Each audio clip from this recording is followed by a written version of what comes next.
Well, good evening, everyone. Hi, I know there's a couple more people coming in, but we're going to just go ahead and start. I believe it's 7 o'clock or 7:02, close.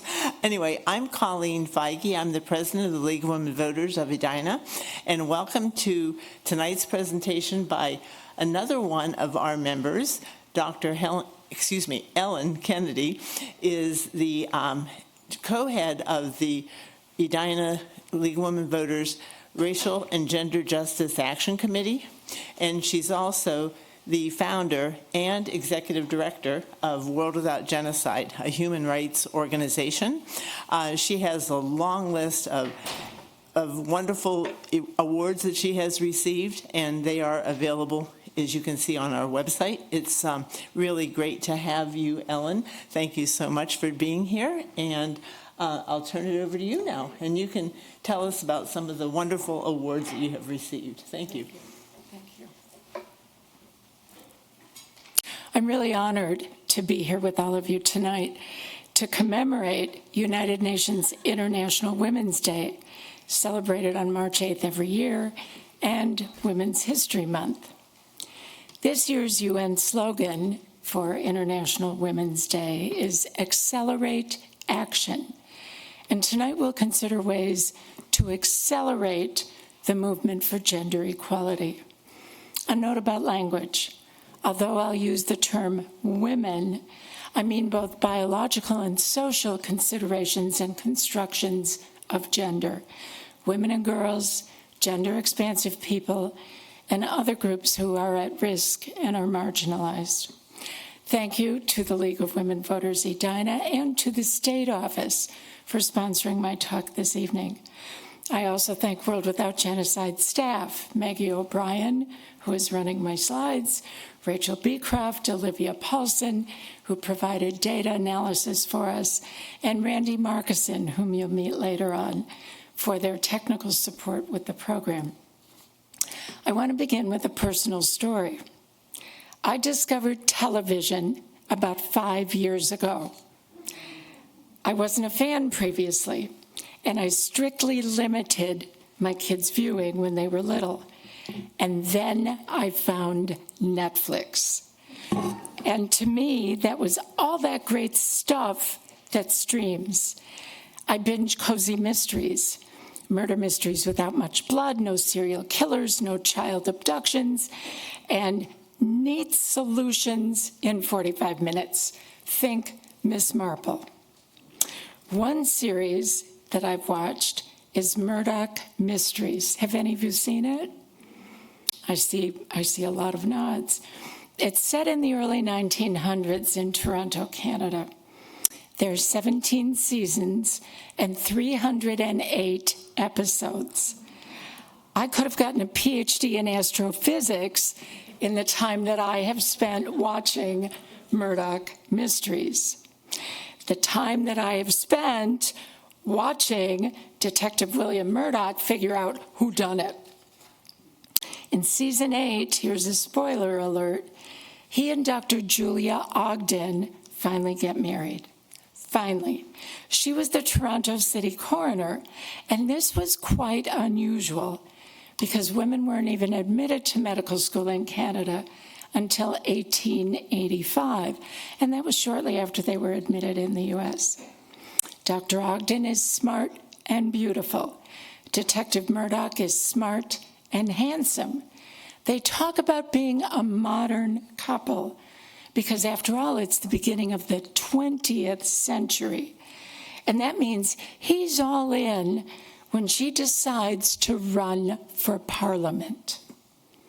Women in Canada couldn't vote, but there was no law forbidding them from running for office because, frankly, nobody ever imagined, ever, that a woman would run for office.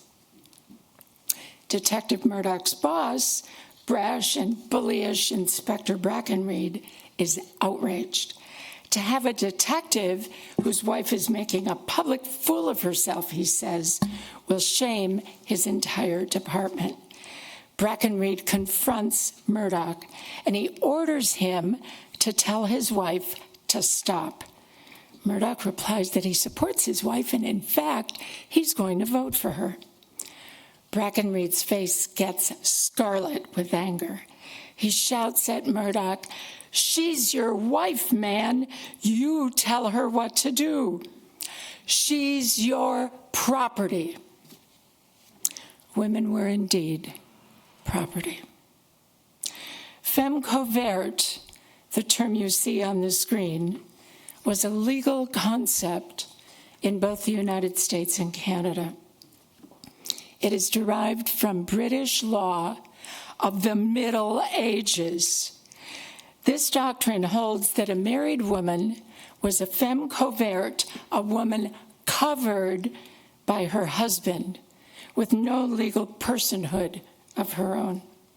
Coverture was well established in common law for several centuries in many jurisdictions, including Canada and the US. And that's what Dr. Ogden was, and what women were in the US, property of their husbands or property of their fathers. We have been in the land of no. Women had no vote, no first name, just their husband's name, no right to own property, no right to sign a contract, no right to attend medical school or law school, no right to divorce, no legal defense against marital rape, no right to have a credit card or a bank account, no right to serve on a jury, no right to work while pregnant, no right to use contraceptives, no right to have an abortion, no right to finish high school while pregnant, no and no and no. Women dwelt in the land of no. There are two important kinds of rights. Human rights are the rights that we have simply by dint of being human beings. Civil rights are contextual. People are entitled to specific civil rights as a citizen of a particular country or state. Civil rights are proclaimed by the government, city or state, for their citizens, while human rights are derived from what is called natural law, and they are assumed to be universally protected and applied. This is why our citizenship ceremonies at the League of Women Voters are so important. People become granted the rights afforded by the national and state governments. With no citizenship, people have no civil rights. There are nearly 5 million people in the world today without any citizenship rights, meaning that they are stateless. Several 100,000 of them reside in the United States, including in Minnesota. So I give you this introduction because rights matter. For 100 years, women have been advocating for their rights. The Equal Rights Amendment, first introduced in the US in 1923, look at that, 1923, more than 100 years ago, guarantees civil equality for women. But it's never passed into law in this country. The United Nations Universal Declaration of Human Rights was passed in 1948. It aspires to promote and protect human rights for all people everywhere through international law. But that too is aspirational. But there has been no law specifically protecting women's human rights. In 1979, the United Nations passed the Convention on the Elimination of All Forms of Discrimination Against Women. It is known by the acronym of some of those words, CEDAW, and it's pronounced CEDAW. And I'll speak in detail this evening about both the Equal Rights Amendment and about CEDAW. 30 years ago, 17,000 women and men gathered in Beijing, China, to affirm rights for women. The resulting document is known as the Beijing Declaration and Platform for Action. The United Nations 69th Commission on the Status of Women affirmed Beijing plus 30, so 1995 to 2025, a declaration of political action for women's equality was affirmed by the United Nations Commission on the Status of Women last week, March 10th, 2025.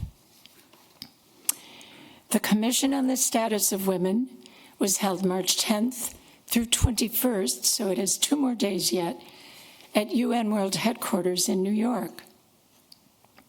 World Without Genocide has special consultative status at the United Nations, and this gives us the unique opportunity to attend meetings such as this one.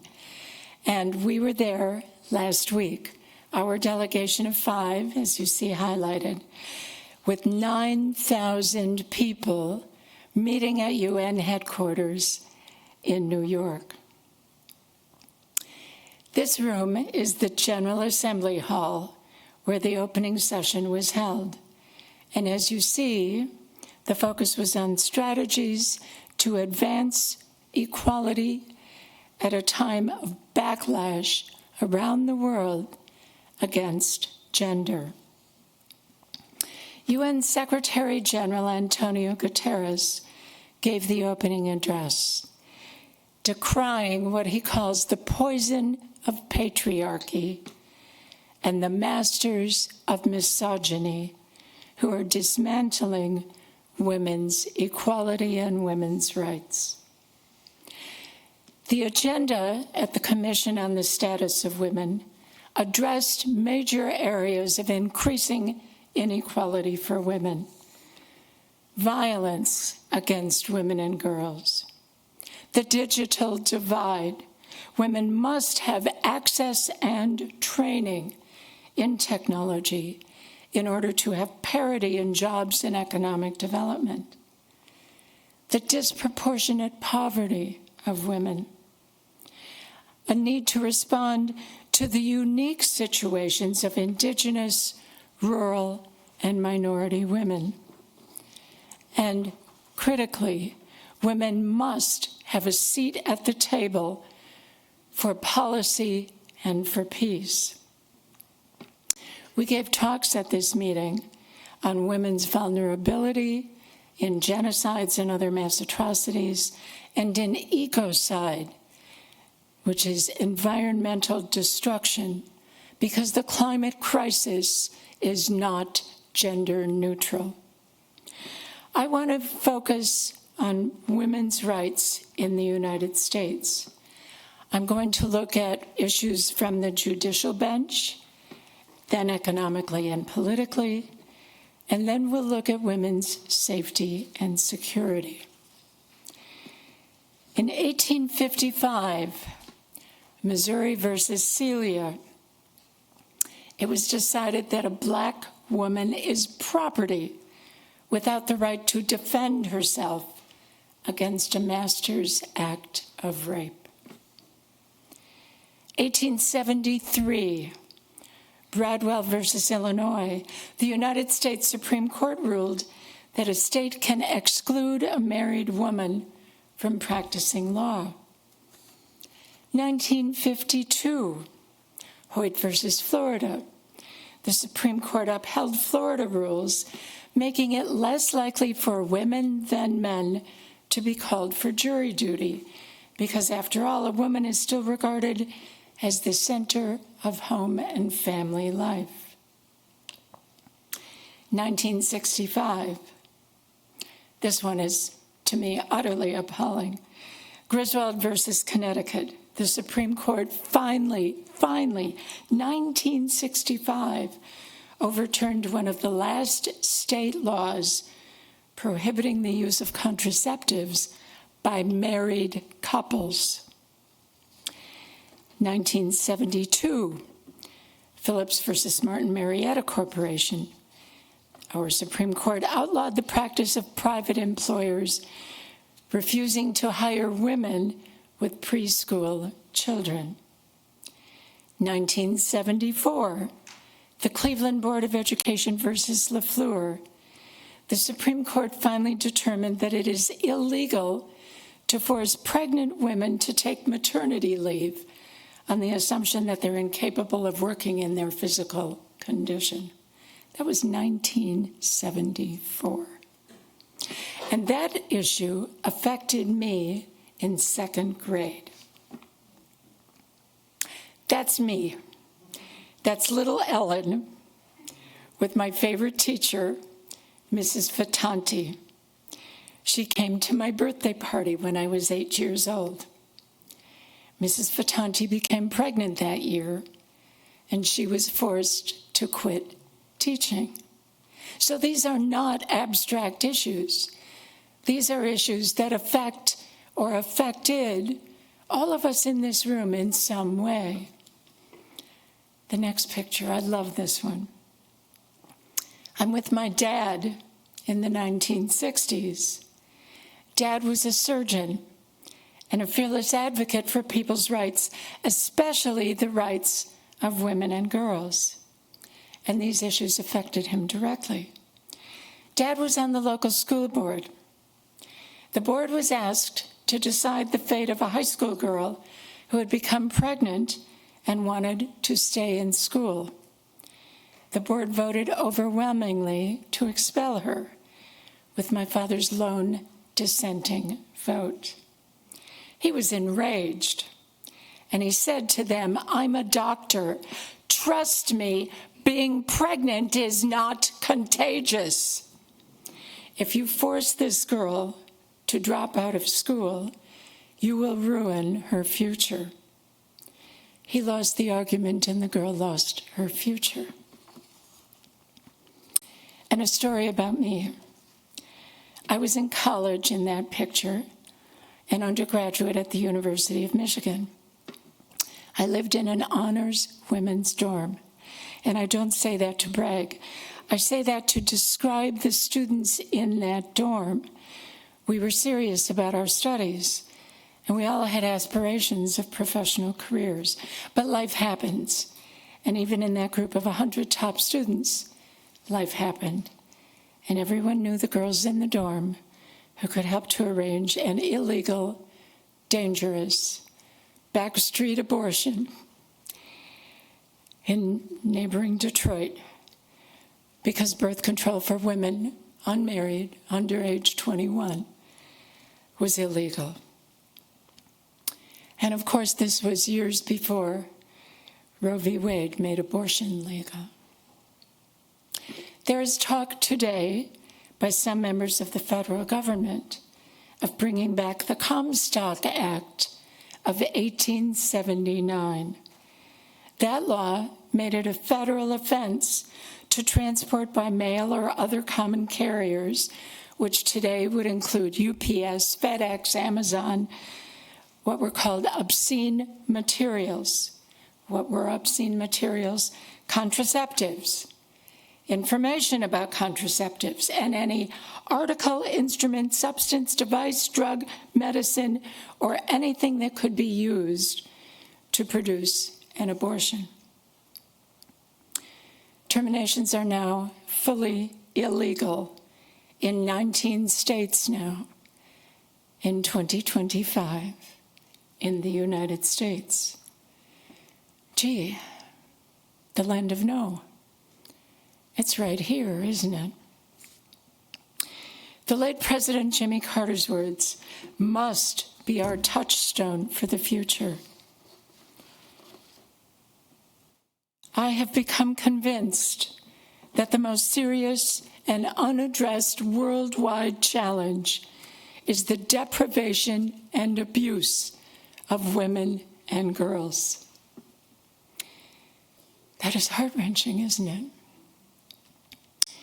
Let's consider women's economic status. I've been in the workforce since I was a 22-year-old teaching assistant at a university, And that was more than 50 years ago. Don't do the math. When I started working, women earned 72 cents for every dollar that a man earned in a comparable job. About 20 years ago, I began looking at pay equity, including mine. By then, women made 78 cents to every dollar for a man. And this great bill by ERA advocates is for 78 cents, not for a dollar. We have some on the table, be sure to get them. Today, women make 82 cents to a man's dollar. This is a gender gap of about 20%. And it's a much worse gap for women of color than for white women, as you see on the screen. Maggie, I'll digress for a moment. Some of you may have heard Gloria Perez yesterday on Minnesota Public Radio. She is the president of the Minnesota Women's Foundation. She was speaking about this 20% gap. And what she said is that over the lifespan of a white woman, that amounts to $500,000, $500,000. It amounts to almost $1 million for women of color. And Ms. Perez said, think about that loss of intergenerational equity. So in half a century of working, I've made a dime. I've gone from 72 cents to 82 cents on that doggone dollar. Of 38,100,000 Americans living in poverty, 61% are women. Economists attribute this to the gender wage gap that I've described, to women's disproportionate caregiving responsibilities, and to systemic sexism and racism. And what's it been like for me? I am a person of privilege. I'm white.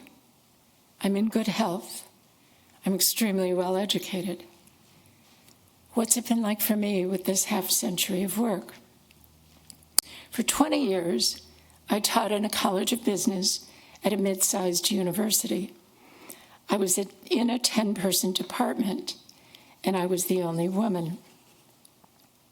One day, a wise woman colleague in another department asked me, "Who do you go to the bathroom with?" She didn't mean that literally, of course. She was a wise woman. She was asking how I could learn about the issues that are vital to know in any work setting, issues that get communicated in those informal environments. I had no way to tap into that informal culture because metaphorically, as she pointed out, I had nobody to go to the bathroom with. I was the outlier.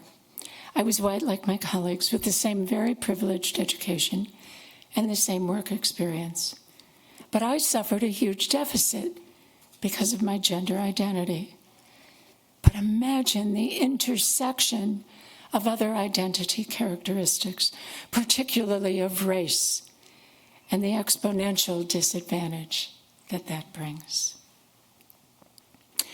Many years later, my husband and I were talking about salaries at that academic institution where we both had worked. We had been in the same job. We had the same accomplishments. We both were full professors. And he made more than I did for no reason that we could determine other than that he was male. Equal pay for equal work? Nope. Not in the academic world, and probably almost nowhere. Look at this case from the Twin Cities. Ewald versus the Royal Norwegian Embassy. The Minnesota District Court found that Norway violated the equal pay law by paying a female employee $30,000 less than her male counterpart for the identical job. Let's move to another area women's safety in the United States. National numbers. 1 in 4 college women in the United States will be sexually assaulted. 2 million women a year, 2 million in the United States, report injuries from their intimate partners. The United States ranks 56th on maternal deaths during pregnancy and childbirth. And this is shocking, or it was to me. Homicide is the leading cause of death for pregnant and immediately postpartum women in the United States. Homicide. In 2020, the pregnancy-associated homicide rate was 35% higher than for non-pregnant women.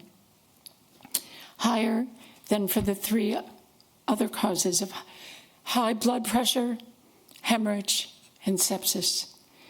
And the homicide and pregnancy rate is much higher for women of color. I learned about this recently, and I imagine that these horrible pregnancy-related homicides must only occur in certain parts of the country and not in ours. But as I did a little research, it turns out that the Minnesota Department of Health has been collecting statistics on these deaths in our state for a number of years. There are notable cases of pregnant women in Minnesota being murdered, including a recent case where a man was indicted on first-degree murder charges for dismembering his pregnant sister. A couple were sentenced for the brutal murder of a pregnant woman in Minneapolis. I want to quote Dr. Rachel Hardiman, director of the Center for Anti-Racism Research for Health Equity at the University of Minnesota and the Maternal Mortality Review Committee. Her words, "In one of the healthiest states in the country, Minnesota, Black and Indigenous moms are dying at a rate that far outstrips their share of the population." She continues, "This is a reflection of the historical legacy of structural racism that has shaped current inequities in maternal mortality," unquote. We at the League of Women Voters Edina, as Colleen mentioned, are deeply concerned with this intersection of race and gender, and we focus on these issues at our Racial and Gender Justice Action Committee, and I am so proud of our League chapter for that focus. This issue of gender-based violence is the single greatest challenge facing women and girls locally and globally. Some more figures. Every 9 seconds, a woman in the U.S. is assaulted or beaten. Every 9 seconds. Every 2 minutes, a woman in the U.S. is raped. Women constitute 94% of the victims of murder-suicides in the United States. And now let's look at some Minnesota numbers. 684,000 Minnesota women will be raped, stalked, or violated by an intimate partner in their lifetime, according to the Centers for Disease Control. Minnesota district courts handled 27,688 domestic violence cases last year and issued 10,965 orders for protection. In the Twin Cities on any weekend night, an average of 45 girls under age 18 will be sold for sex. Black women are 7% of Minnesota's population and 40% of domestic violence victims. Again, that intersection of race and gender. More Minnesota numbers.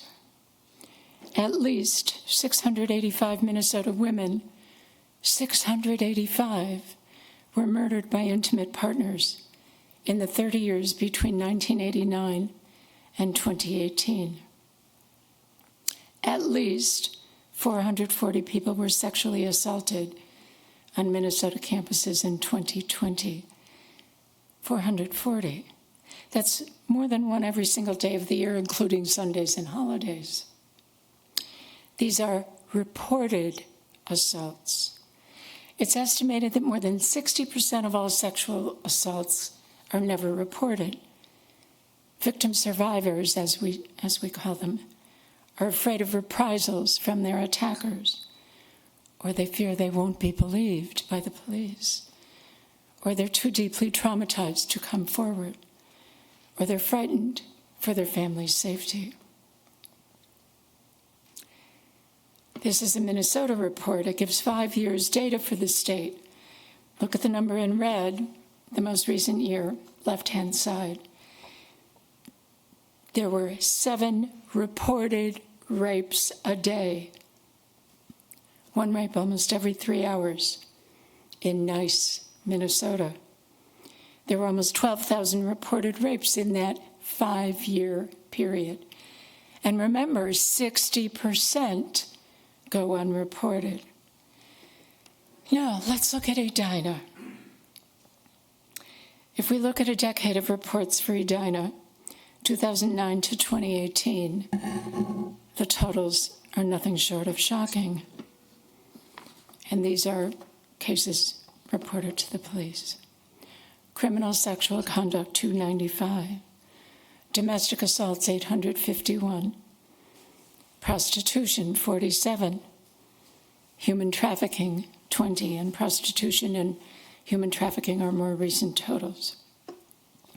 The total cases of sexually related offenses, and these are the ones that were reported, 1,213. But that was a few years ago. What about the last 5 years? This table shows that in 2024, domestic assault and criminal sexual conduct were both up. There were 75 reported cases in those 2 categories last year.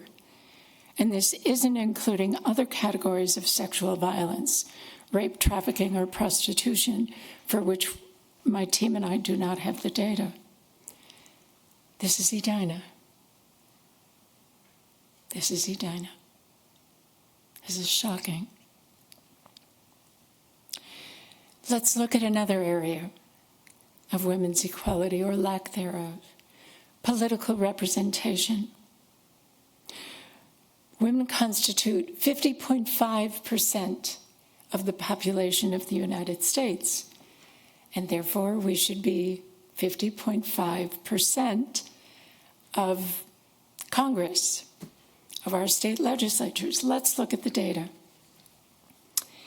The number of people in the U.S. Senate ever since it began, 2018, the number of women in the U.S. Senate ever, 63%. Today there are 25 out of 100, 25%. The number of people in the House of Representatives ever, 11,459. The number of women in the House of Representatives ever, 345, again, 3%. Today there are 125, 28%. There are 7,458 people in state legislatures today, and women now constitute 33%. And what I would like us to do is give a round of applause for all of these women who have been elected ever, and for all of the brave women who ran and were not elected ever.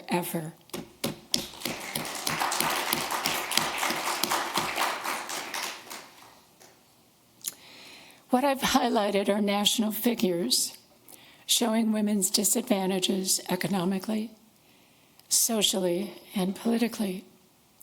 There has been an effort in the United States to end discrimination based on sex, as I said, since 1923. Just 3 years after the 19th Amendment gave white women, but not other women, the right to vote in 1920. Alice Paul, suffrage leader, wrote the Equal Rights Amendment and introduced it to Congress in December 1923. And it read, and I quote, "Men and women shall have equal rights throughout the United States and every place subject to its jurisdiction." What are we waiting for? Pretty simple, pretty basic. From 1923 forward, the ERA was introduced in nearly every session of Congress, but it was always held up in committee. The ERA gained support with the 1960s women's movement in the United States. It was reintroduced in 1971 by Representative Martha Griffiths of Michigan, my great home state, approved by the U.S. House of Representatives that year, and approved by the U.S. Senate in 1972.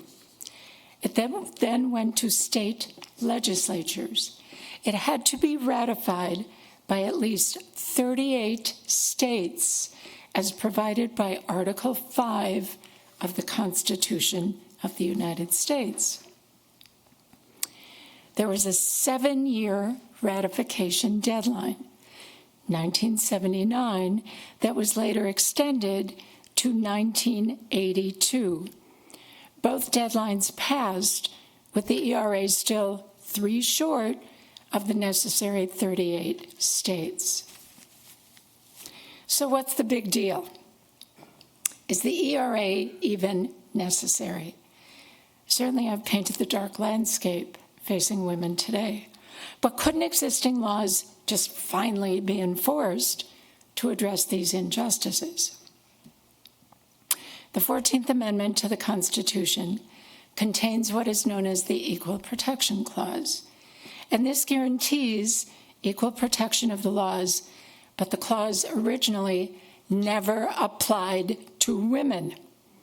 It wasn't until 1972 that the U.S. Supreme Court extended some, but not full, equal protection to cases on sex-based discrimination. And the Supreme Court subsequently ruled that statutory or administrative sex classifications were subject to what is known as an intermediate standard of judicial review, a less stringent standard than what is applied to other forms of discrimination. In other words, who cares about sex discrimination? It's just women. In the century, plus 2 years, since Alice Paul first introduced the ERA, there has been both support and opposition from men and women of both political parties, and even within women's rights groups themselves, over specifics of the ERA. This is an important map. Minnesota is one of the 35 states, shown in pink, that ratified the federal ERA before that 1979 deadline. Minnesota ratified it in 1973. We were state number 26, so hardly 1, 2, or 3. 3 other states have ratified it since the 1979 deadline: Nevada, Illinois, and Virginia, and they're in the map in purple. Ratification resolutions were defeated in, not surprising, in the states shown in blue: Arizona, Arkansas, Louisiana, and Mississippi. And then we have 6 other states, shown in tan, that had ratified the ERA, and then guess what? They rescinded it. Idaho, Nebraska, Tennessee, North and South Dakota, and Kentucky.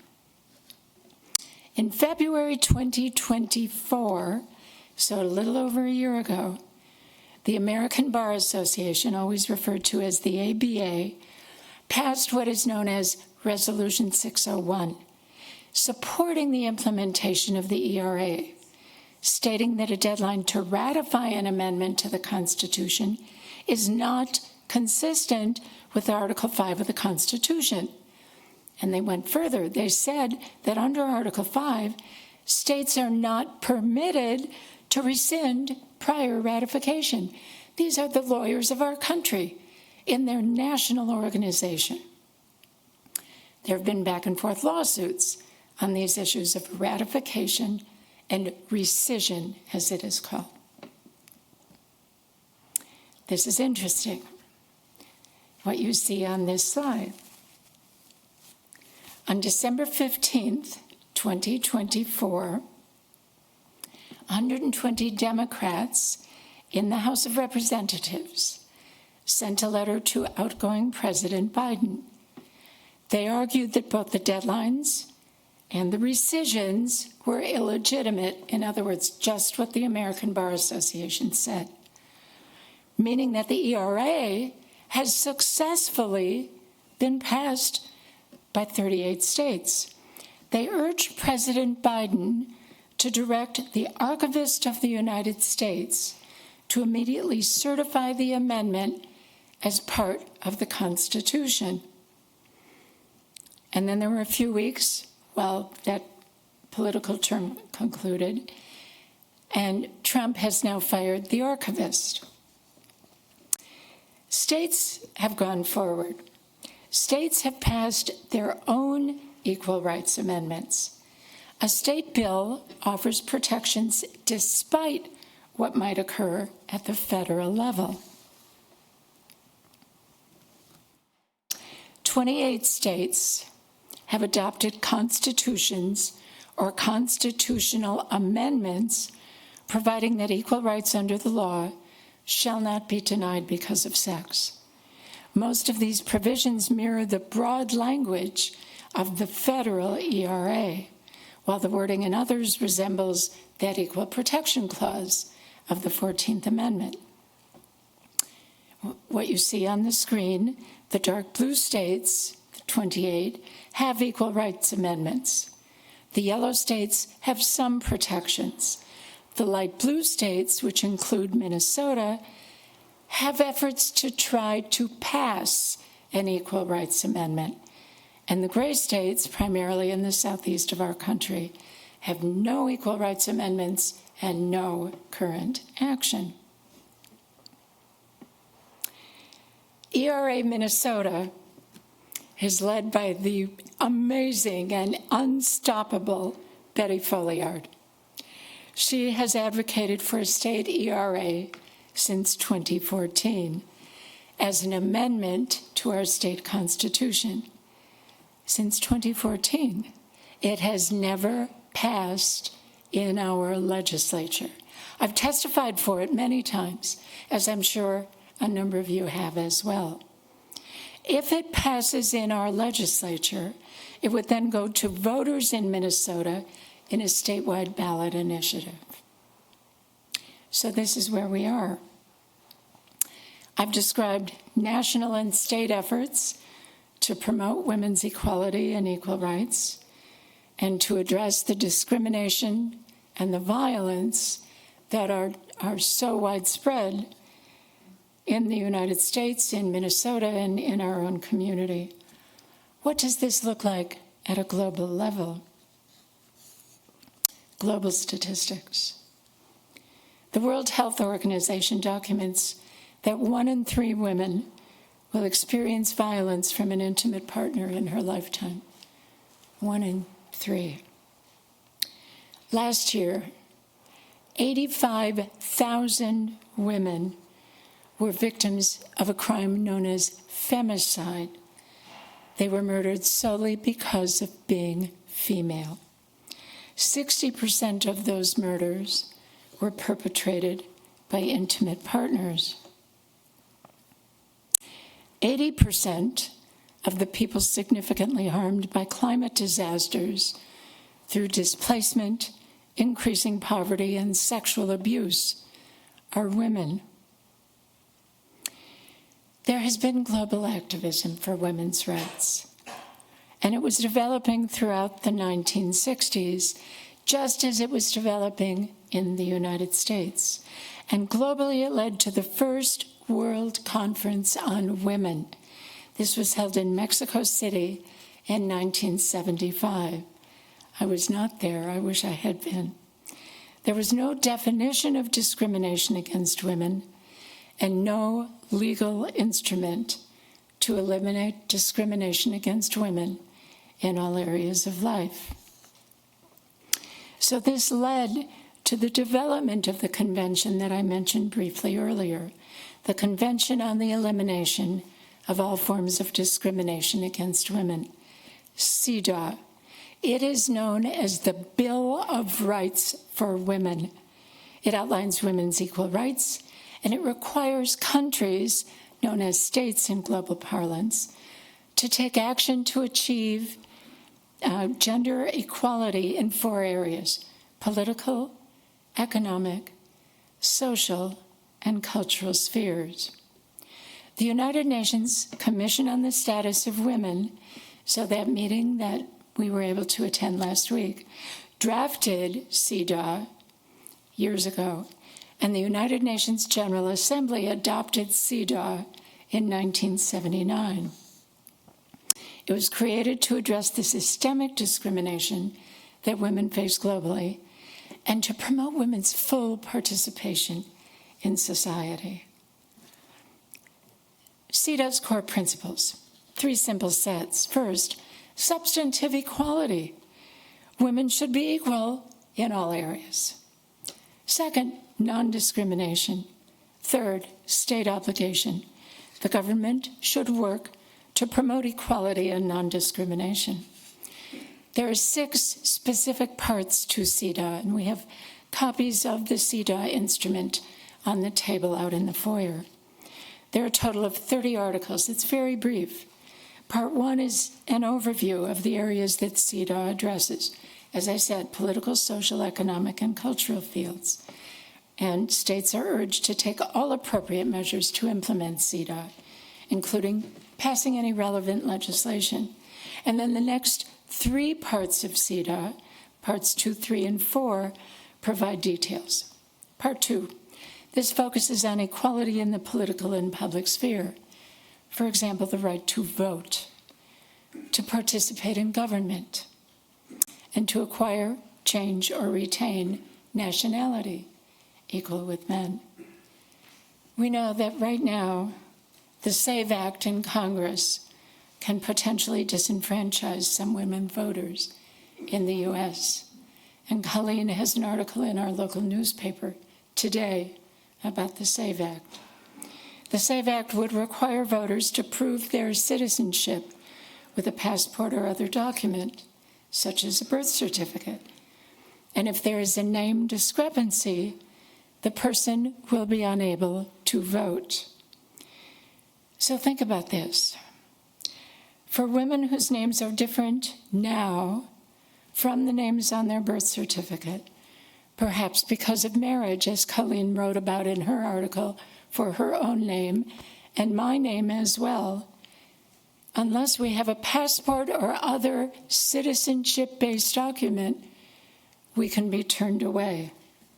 We can be excluded. We know that your vote is your voice. Part 3, equality in education, employment, and health. And this section gives special attention to women in rural areas, and we know that current efforts now are being made to exclude women and people of color in many programs throughout our country and others. Part 4, equality in civil matters, such as with contracts, rights of residence, the right to enter or dissolve marriage, and to freely choose a spouse. And then parts 5 and 6 are administrative. Part 5 establishes this UN CEDAW committee. Every UN member country that ratifies CEDAW comes before the CEDAW committee in Geneva, Switzerland, every 4 years to address achievements, shortfalls, and strategies for meaningful change. And then part 6 is the mechanics of how to sign the convention, how to make revisions, and so on. Another map, and this one is utterly shocking. The countries in green on this map are all the countries of the world that have ratified CEDAW. The countries in red on this map have not. And those countries are Sudan, Somalia, Iran, the two island nations of Palau and Tonga, and the United States. Human rights are women's rights. That came to us from that first Beijing conference. And women's rights are human rights. So how does CEDAW become part of a country's law? I'll speak about it for the United States. In the US, it has to begin with the president's signature.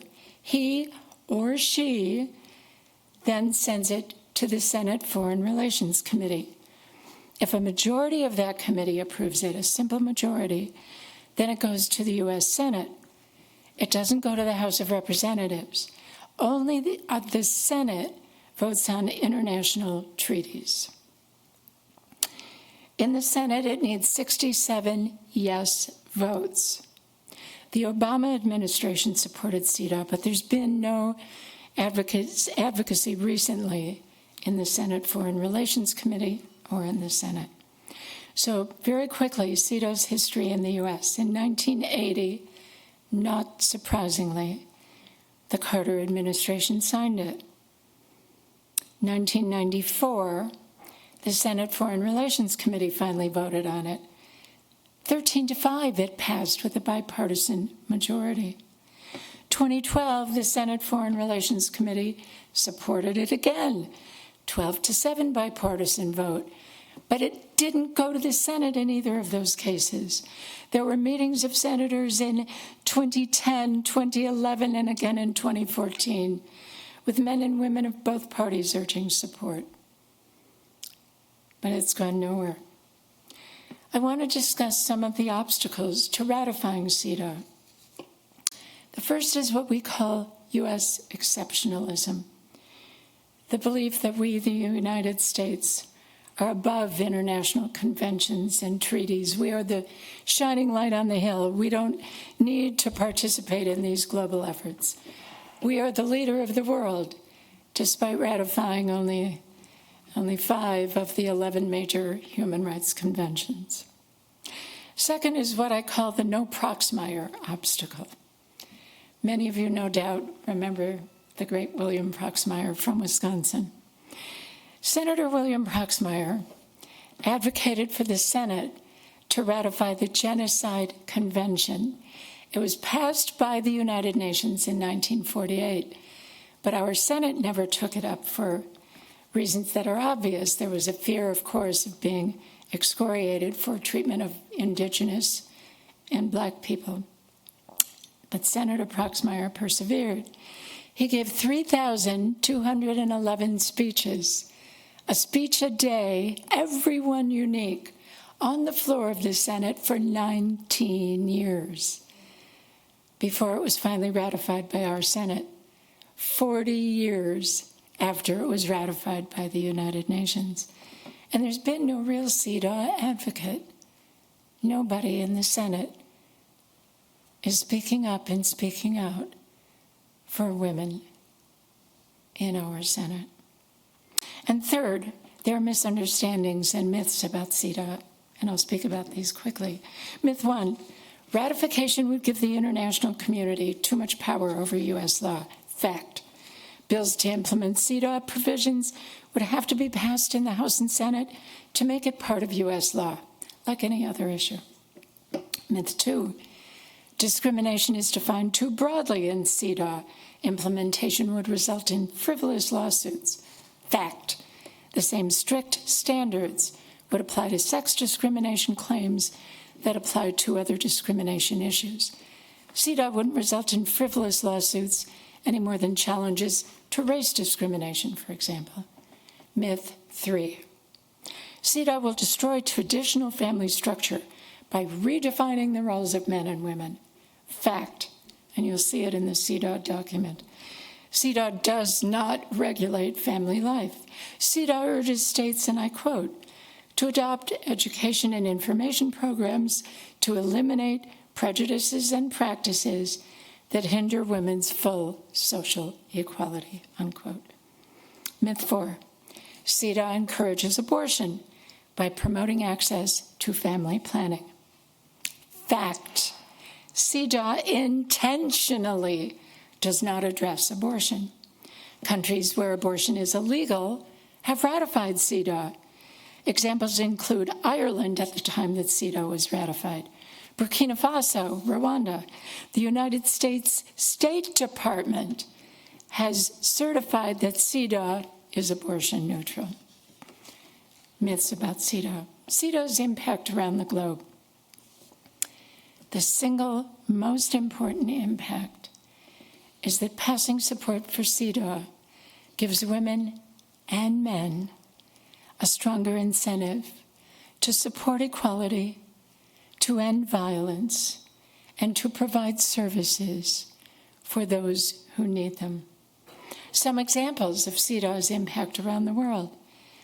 In Bangladesh, as many girls now go to school as boys. Mexico used CEDAW to create a general law on women's access to a life free from violence. Kuwait extended voting rights to women following a recommendation from that CEDAW review committee. Japan passed equal employment practice laws and practices because of CEDAW. Colombia ended forced sterilization of disabled women because of CEDAW. Why should the U.S. ratify CEDAW? It would demonstrate our commitment to women's rights globally. Ratification would finally make us part of the international community. And ratification commits us to addressing discrimination and violence nationally and locally. So what have we done in Minnesota? World Without Genocide, the organization I direct, has been very involved in advocating for CEDAW at local levels. 9 cities in Minnesota have passed resolutions of support for CEDAW. But as we see by looking at statistics, so much needs to be done. The cities, Minneapolis, St. Paul, Edina, nearly a decade ago, Eden Prairie, Red Wing, Richfield, Duluth, Northfield, and Golden Valley. Minnesota organizations have ratified resolutions of support. The Minnesota State Bar Association, the Minnesota Nurses Association, the Minnesota branch of the American Association of University Women.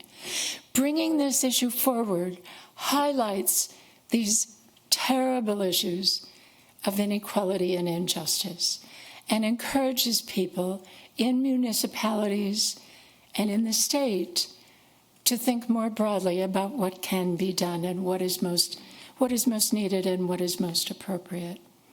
Nationally, more than 40 cities across the country have passed resolutions. Minnesota is only behind California in our number. And this represents millions of people, and there are hundreds of organizations, including the League of Women Voters, which passed a resolution with 99% support at last summer's national conference in Washington, D.C. I am so proud to be a member of the League of Women Voters. I've given a lot of information about CEDAW and about the national and state equal rights amendments. And this chart, prepared by our associate Olivia Paulson, who is actually a law student, summarizes the 3 means to advance women's equality and to end discrimination and violence in our country and in our own state. So looking at the far left, for those of you in the room, for those of you not in the room, this chart is on our website. CEDAW is a global UN treaty. And as I said, only 6 countries, including the US, has not ratified it. It must have a champion in the White House and in the Senate. A federal ERA makes a national commitment to women's equality. Both of those, I fear, at this particular point politically, are not very likely. But that gives us added incentive to work towards those goals. In the absence of a federal amendment, states have passed ERA legislation into state laws. And we've had in Minnesota more than a decade of unsuccessful attempts to pass the ERA into legislation. That first step, getting it through our legislature. So I encourage all of us to advocate for CEDAW, which the League strongly supports, and for the ERA. Take action. Engage with mayors and human rights commissions in all appropriate ways to reduce discrimination. Encourage organizations to ratify CEDAW. Sign letters to senators advocating for their support for CEDAW. Nearly all women in the United States face discrimination and inequality in their lives, and women of color are disproportionately disadvantaged. And I mentioned my own situation, and I am a woman blessed with privilege. And yet I too, because of gender, was outside in many ways. At a recent staff meeting, we were talking about violence and discrimination against women in many parts of the world. And one person in that meeting said, "I just don't understand why this happens." And the explanation in large part is what Secretary General Guterres said. It is patriarchy, it is misogyny.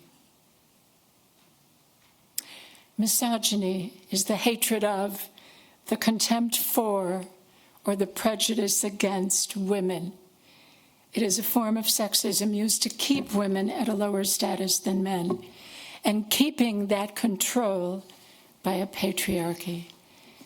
Misogyny is the prevailing cultural norm for male-female relations in much of the world. We see it in art, literature, social structures, historical events, politics, the workplace, religion. We see it nearly everywhere. This slogan, "Your body, my choice," was widely seen online after the November election. The Institute for Strategic Dialogue reported that far-right online extremists are emboldened by what they see now as a referendum against women's reproductive rights. And because we are a nonpartisan organization, as is the League, I've redacted a word in that headline. A U.S. school district sent a warning to parents recently, informing them that male high school students had used this phrase, "Your body, my choice," to target and frighten and demonize and victimize girls at the school. Corey Hirschbrenner, the superintendent of that school, Stevens Point School District in Wisconsin, said, and I quote, "In the days after the election, we received reports of some students using the phrase, 'Your body, my choice,' directed at the female students." And he sent this out to parents in an email and shared it with CNN. When this is happening among our youth, we know that this is beginning the next generation of too many people for whom the patterns I'm describing may continue to prevail. Extreme misogyny is manifested in violence against women, and as I've said, worldwide, 1 in 3 women will experience physical or sexual violence in their lifetime, most frequently from an intimate partner. That's globally, and in the U.S., remember this number, every 9 seconds, a woman in the U.S. is assaulted or beaten. The United Nations says home is the most dangerous place for women worldwide. And this violence occurs through sexual harassment, coercion, psychological techniques aimed at controlling women, and by legally or socially excluding women from their full rights and full citizenship. Misogyny can be understood as both an attitude held by individuals, primarily but not always by men, and as a widespread system of practice. Misogyny is a precursor to terrorism. Think about that. Misogyny is a precursor to terrorism, both domestically and internationally, as Time magazine points out. As President Carter said, the situation of women is the most serious and unaddressed worldwide challenge. Indeed. And that's what I've spoken of this evening, from the local to the global, and efforts to legislate and to litigate women's rights as human rights. I urge each of us to accelerate action. That theme for this year's International Women's Day.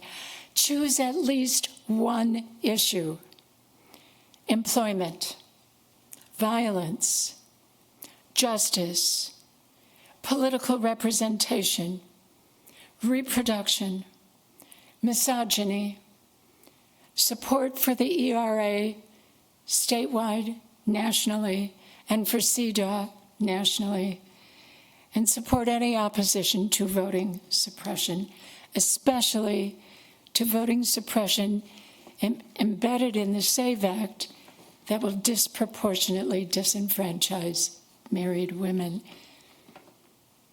The time is now. I say that to people all the time. The time is always now, because women's rights are always human rights. Thank you very much.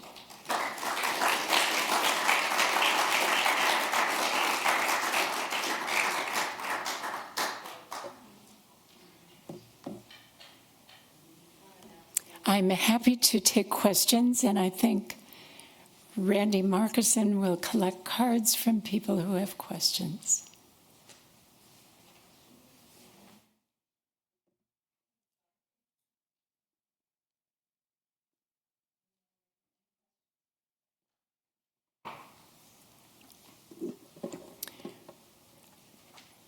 And it looks like Randy already has some questions for me. I think we're going to share the microphone. All right. So. Want me to start? Or do you want, okay. Stand right here. Yeah, just a second.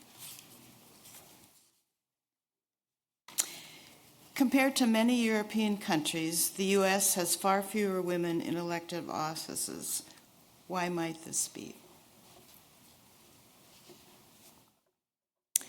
That's a very provocative and very difficult question to answer. And my answer is that we have been a country that has flourished on isms, perhaps more than some countries in Europe have flourished on isms. Our system of 400 years of slavery, for example, and it was a system of racism that also disproportionately disadvantaged women.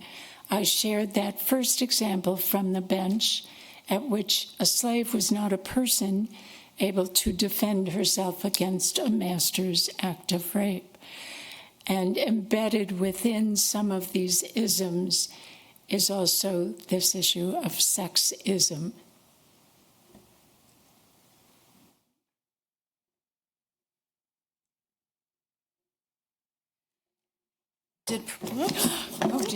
Oops. Got it, okay. Did President Biden explain why he declined to pass the ERA before leaving office? The ERA did not come up. It simply did not come up. There was a perception, apparently, that it would not have gone through.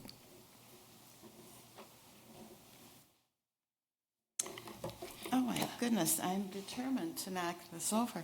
Okay. This is a question about CEDAW. Of the obstacles to ratification that you talked about, is there one that you see as the most challenging?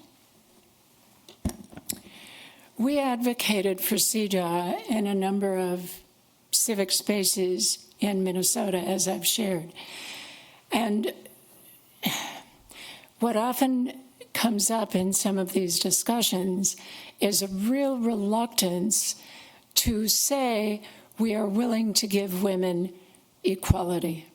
It is that simple. All of these other reasons tend to be, I hate to use this word, but they tend to be excuses. They are not actual reasons why. So this myth that it will encourage abortion, that it will change family relationships, these are speculations that are just being pulled out of the air, when the real reason is a desire not to see women have equality.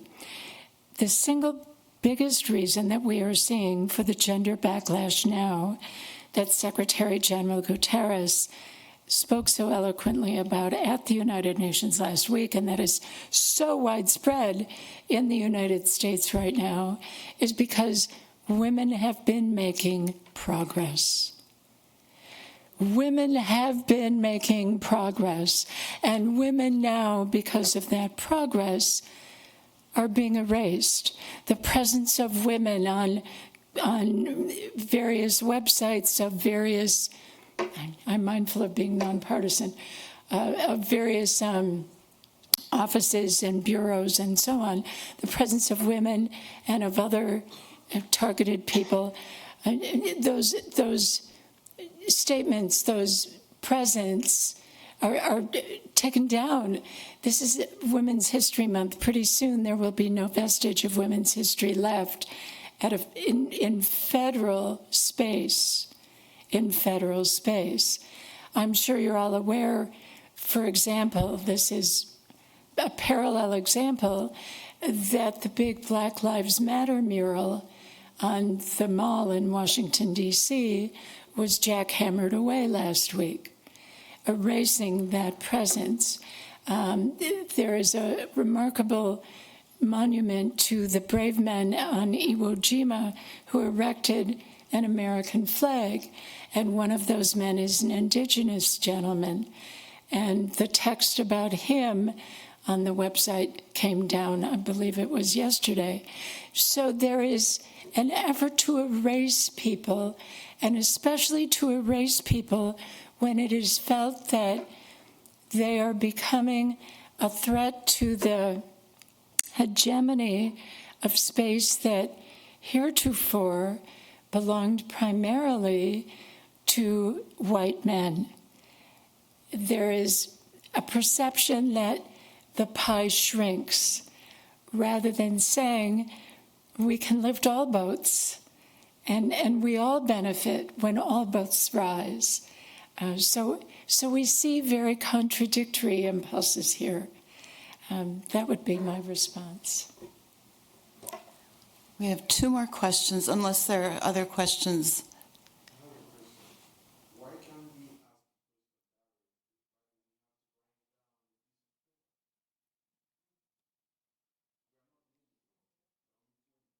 Could you just write? It's just easier for me to handle them that way. I would appreciate it. Thank you. What do you think the chances are that the Comstock Law from 1879 will be applied again? Well, you're asking me for some political speculation, and that's very difficult. The talk about it was rather serious, and there are efforts now to prohibit using the mail for various kinds of purposes that have to do with reproductive issues.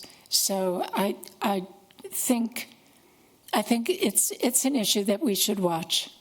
That's what I would suggest. You urged us to choose one issue to work on. Could you tell us a little bit about some of the issues that you're working on? I'd be delighted to. I'm going to talk about something that we worked on a few years ago first, and we do have a few minutes. In 2016, I read an article in the Sunday New York Times by Nicholas Kristof. He's a Pulitzer Prize-winning reporter. And the article, the headline was about child marriage.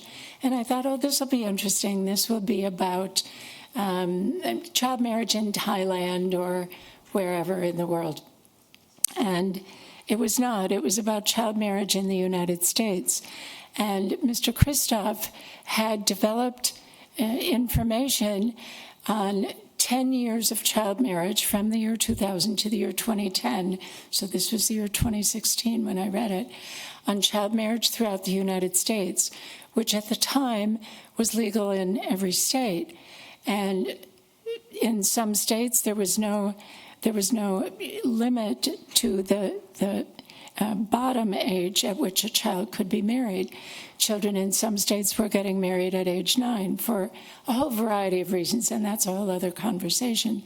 And 80 or 90% of those children who were being married were females, and most of them were being married to older, much older men, and the resulting sexual relationship, of course, constituted statutory rape.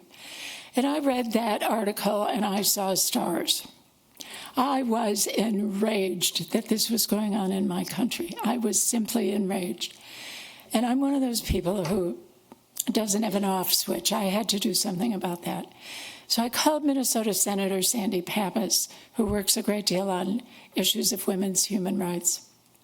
And I said, and in the state reports that were shared in that article, there were some states that did not collect data, and Minnesota was one, so I didn't know the extent to which child marriage was occurring in Minnesota. But I said to Senator Pappas, we have to ban child marriage in Minnesota. And she said, well, and I told her about the article. She said, let's take the first step first, and let's mandate a law to report age at which people are getting married. I said, okay.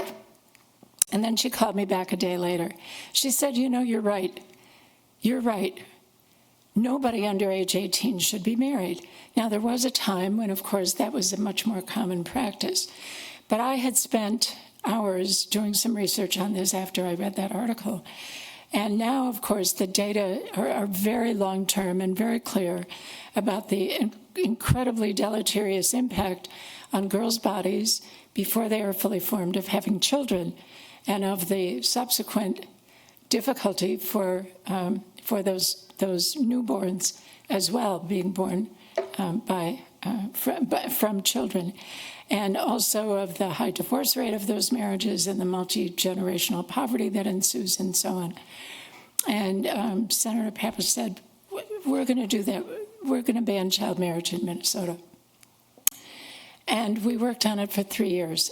She led the bill in the Senate. Representative Kali Hur led it in the House. It took us 3 years, and it passed unanimously. And by the time it passed, there were 2 other states. Minnesota became state number 3. There are still 38 states in the United States where child marriage is allowed. But little by little by little by little, this is spreading. So this is something that we did work on. And right now, we are working on this broad issue of the human right for women, for gender-expansive people, to have bodily autonomy. And bodily autonomy from reproduction through end-of-life issues. We have been very involved in supporting women's right to reproductive autonomy. We have testified at the legislature countless times, and we also support medical aid in dying, which is an option that is not legal in the state of Minnesota, but it is legal in a number of other states. Kathleen Oganovich from the Minneapolis League of Women Voters is also very involved in leading the League lobby corps on that particular issue. 2 years ago, my husband was dying of terminal cancer, and he wished that he had medical aid in dying. And it is illegal here, and his death was not what he would have wished his death could have been. and he made me promise that I would advocate for Minnesota to pass a bill on medical aid in dying. And there was a bill, and it had languished in the Minnesota legislature for a decade, just like the ERA, for a decade. And Kathleen and I have both been testifying at hearings and so on, and it amounted to nothing. So at the end of the 2024 legislative session, when I had testified, interviewed, been on TV shows, I became known as the woman who talks about her dead husband all the time. Not an appellation that somebody wishes to have. I thought, what else can I do? Well, I mentioned the United Nations CEDAW committee. There also is a committee that looks at countries' human rights. And this is a committee that meets at UN headquarters in Geneva, the second headquarters, so one in New York, one in Geneva, Switzerland. And this Human Rights Committee reviews every single country in the UN every 4.5 years for its record on human rights. And organizations like ours, World Without Genocide, which is the size of a flea, can submit what is called a shadow report. And a shadow report essentially says, we want the Human Rights Committee to know that despite what the country is saying it is doing on human rights, there are some issues that are perhaps not as fully fleshed out and as fully disclosed as we would like them to be. And we are going to be submitting a shadow report because the United States is coming up on November 5th in front of the Human Rights Committee in Geneva, Switzerland, and I hope to be there. And the League of Women Voters nationally is going to be one of the co-signatories on our shadow report, advocating for bodily autonomy throughout the life course. That's something we are working on right now.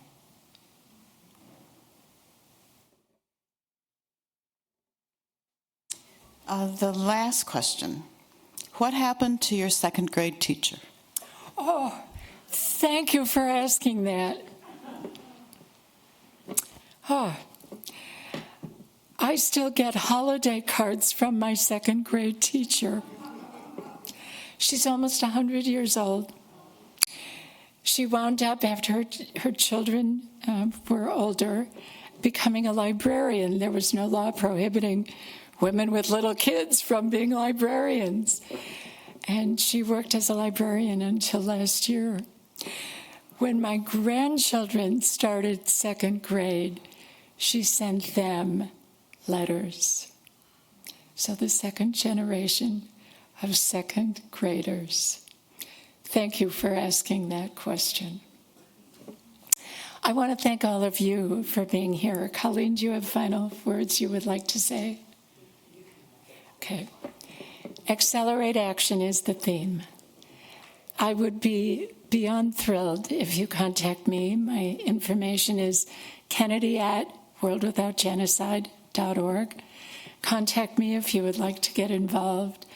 I respond to every email, and I would be pleased to have you join the work that we do. You will see we've got flyers for many webinars that are coming up.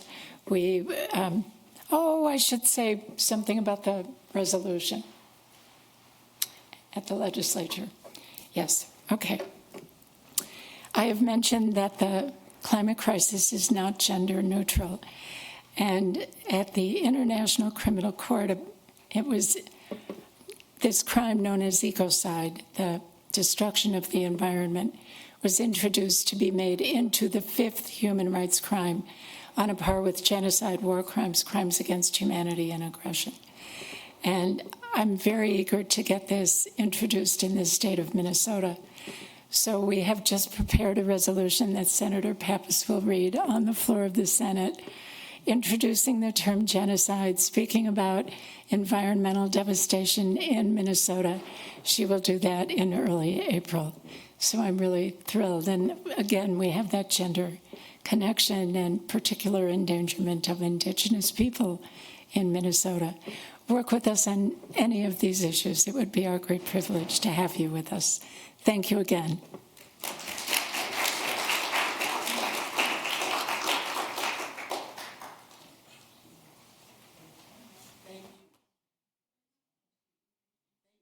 Dr. Kennedy, and for all of you being here tonight. I think that has been really good. I have to say that I find it rather depressing. So many things are rather depressing these days, but I appreciate your candor and all the information you provided to us. So thank you, and to all of you that attended. Thank you very much, and we look forward